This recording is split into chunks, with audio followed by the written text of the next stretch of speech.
Bismillahirrahmanirrahim. Nahmaduhu wa nusalli ala rasulihil karim, amma ba'd. Insyaallah pada kesempatan ini kita akan melanjutkan kembali pembacaan kitab Kasyifatus Saja. Kita masuk kepada fasal yang baru, fasal fi bayanil a'yanin najisati. Fasal di dalam menjelaskan ain-ain najis. Tutlakun najasatu, dimutlakan apa najis, alal ain, atas ain, itu majazan, adalah majas. Jadi najis disebut dengan ain, itu adalah majas, bukan makna yang sebenarnya. Kenapa majas? Karena najis itu adalah sifat, bukan ain. Oleh karenanya di sini beliau mengatakan wa amma haqiqatuha, adapun hakikatnya najis, fahuwa, hakikatnya najis itu adalah al-wasful qaimu bil mahalli, yaitu sifat yang melekat pada satu tempat. Jadi hakikat najis itu adalah sifat yang melekat pada satu tempat. Al-badani bil badan, pada badan, melekat pada badan, awil makan, atau melekat pada tempat, awil thawb, atau melekat pada pakaian. Kesimpulannya, najis itu bukan ain, tetapi najis itu adalah sifat yang melekat pada satu tempat. Al-wasful qaimu bil mahalli.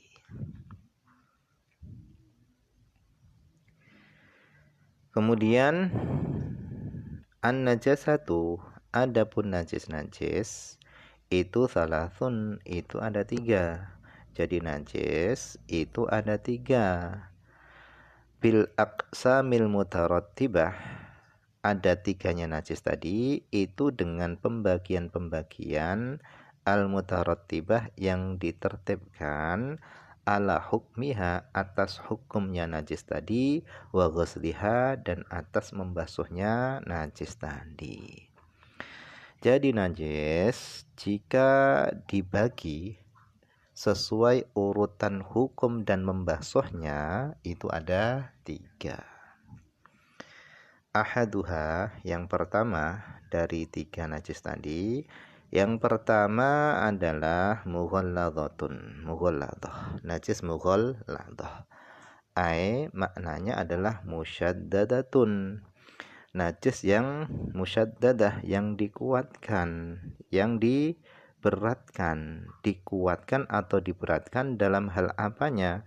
Fi hukmiha, di dalam hukumnya, di dalam hukumnya dan di dalam cara mensucikannya. Karena najis mughalladah itu adalah najis yang berat.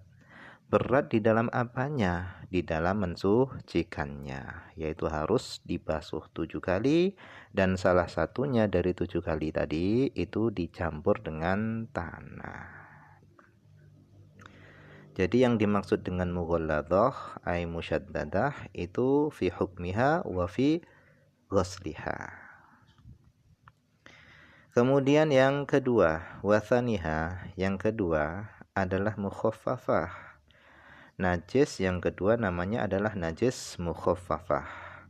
Nah, makna mukhaffafah ini adalah diringankan.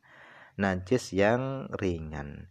Ringan dalam hal apa? Fi dzalika aidan, di dalam hukumnya dan di dalam cara membasuhnya juga. Jadi yang dimaksud dengan mukhaffafah, najis yang ringan, ini yang dimaksud ringan di sini adalah ringan di dalam hukum dan cara membasuhnya, cara mensucikannya. Karena cara mensucikan najis mukhaffafah itu hanya cukup air dipercikan pada tempat yang terkena najis tadi sampai basah. Itu sudah suci. Nah, nanti di depan perinciannya akan dijelaskan secara rinci di depan. Kemudian wasalisuha yang ketiga adalah mutawasitoh.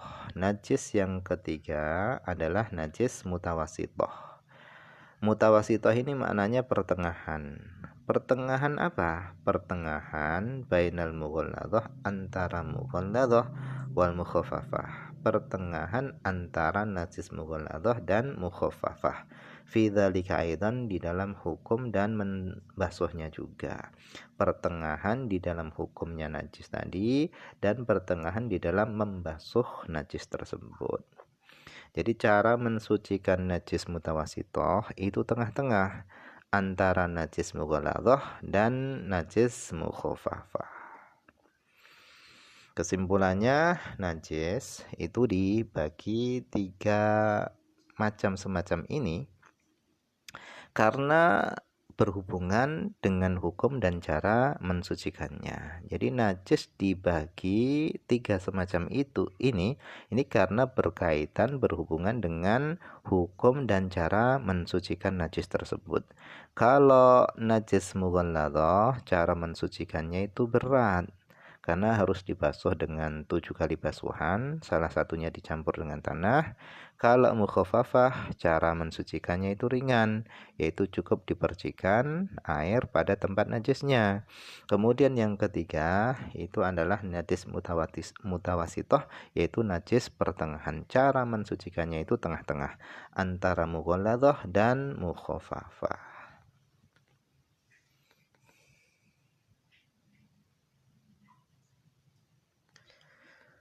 Kemudian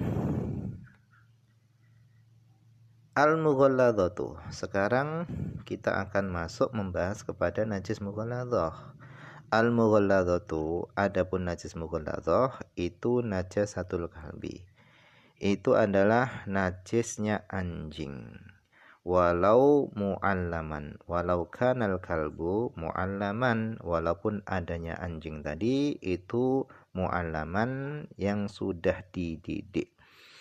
Anjing yang sudah dididik. Biasanya anjing tadi digunakan untuk berburu. Nah, walaupun anjing tadi itu adalah anjing yang sudah dididik, najisnya tetap najis mughalladhah. Kemudian yang kedua, wa najasatu khinzir, wal khinzir ay wa najasatul khinzir. Najis mughalladhah itu adalah najis anjing dan najis khinzir, babi. Li'annahu, karena babi itu akbahu, itu lebih buruk halan keadaannya min dari al-kalbi, anjing. Jadi najis yang kedua ini adalah najis babi. Kenapa? Karena babi itu akbau halan minal kalbi, lebih buruk keadaannya daripada anjing.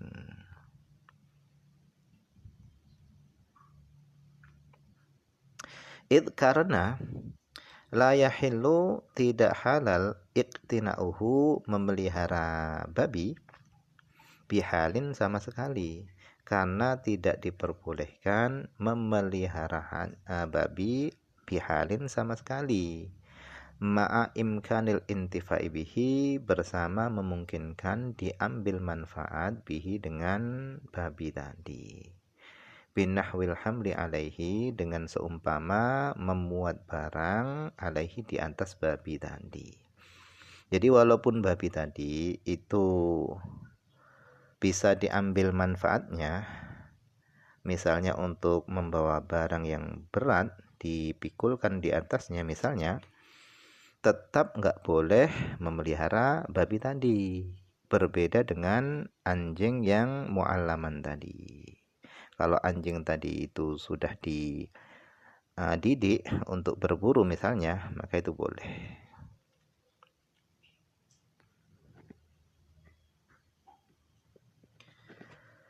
Kemudian fakharajatil hasyarat, maka keluar dengan perkataan bisa diambil manfaatnya tadi adalah al-hasyaratu, hasyarat.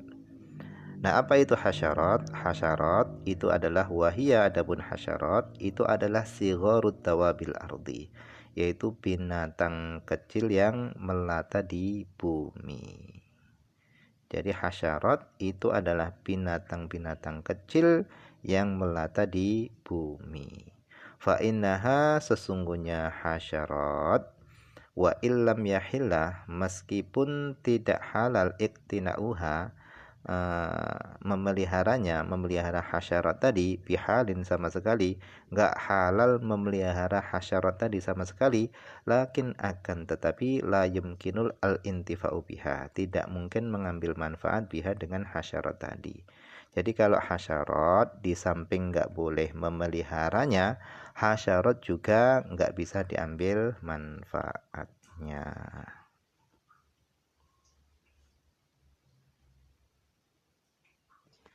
Nah, mungkin ini saja dulu yang bisa dibaca pada kesempatan ini. Semoga ada manfaatnya.